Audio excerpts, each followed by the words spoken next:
I was approached by someone the other day, and they had staff starting at all different times and different lengths of shifts, and they needed to figure out how many people were working at each time period during the day. Now, this person wanted it done in VBA because he was going to put it into part of another piece of code that he was writing. And so my answer is worked out in VBA, but you could probably do this without VBA.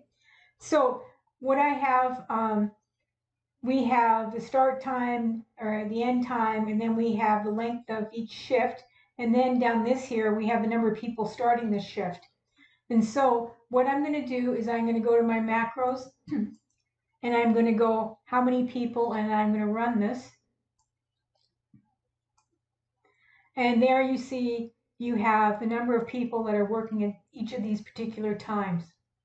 Okay, now I was thinking along this line, not everybody would have the end time figured out for them. And so I have basically the same sheet, and I've copied it over to here. And now I'm going to calculate how many people are off at a particular time. And so what I'm going to do is I'm going to run another macro, and it's going to determine when these people are off. And so I'll go macro, and then I'll say number off at each time. And so we're going to run that one. And so let me bring that back up. And so the people that are off, so at 10 o'clock, 2 are off. At 10:31, 1 is off. At 11 o'clock, and so on. It goes down and tells you when people are getting off. Okay, so now with this combination, I can run the number of people working, and it's a different formula because we've calculated the number of people that are getting off. So I'm going to run the macros, and I'm going to go sheet 2, how many off. And there you go. There you have your calculation for how many people are working at the particular time. So let me go through the code. It's pretty simple. So so the first one is basically we're doing SumIf using VBA. And for the first line, for the 7 o'clock, I'm doing just a straight SumIf. So I'm going application worksheet function. That's how you call the SumIf in the VBA world. And you go SumIf, and then you do the range A6 to A80, and so that's the times. And then F6 is what you're trying to find, the 7 o'clock from here on there. And then you're going to sum up the range D6, which is the number of people that have started. And so that gets you the first one. So we have, if you see there, we have 3 people starting at 7 o'clock. Now, for the ones past the first one, you need to do summing those up. Then you need to subtract. First of all, you need to add the value that you have here, because that's the number of people working. Plus, then you're going to add anybody that's starting from the next one. So you're doing another SumIf, and then you're doing a SumIf to subtract anybody that's ending. And so that's how that works out. Now let's look at the second sheet.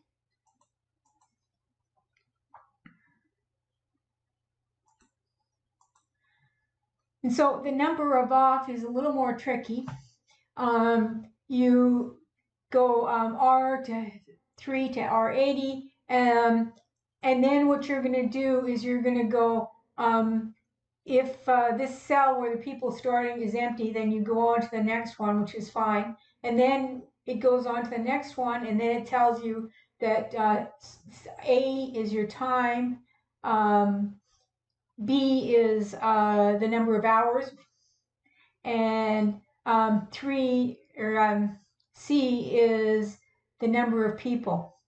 And so then you do is you look for this time in your length of time here, and row number is equals the find range row, and then active cell row number, select active row offset. Now it goes down if by 2 hours, if they have started at 2 hours here, then you need to times it by 2 because it's going every half an hour, and then you're just going to select. So you're going to go down that many hours and select that cell, and then the active cell value equals active cell value plus the number. So if you have 2 people starting at different times but ending at 10 o'clock, then it would add them to, as opposed to overwrite them.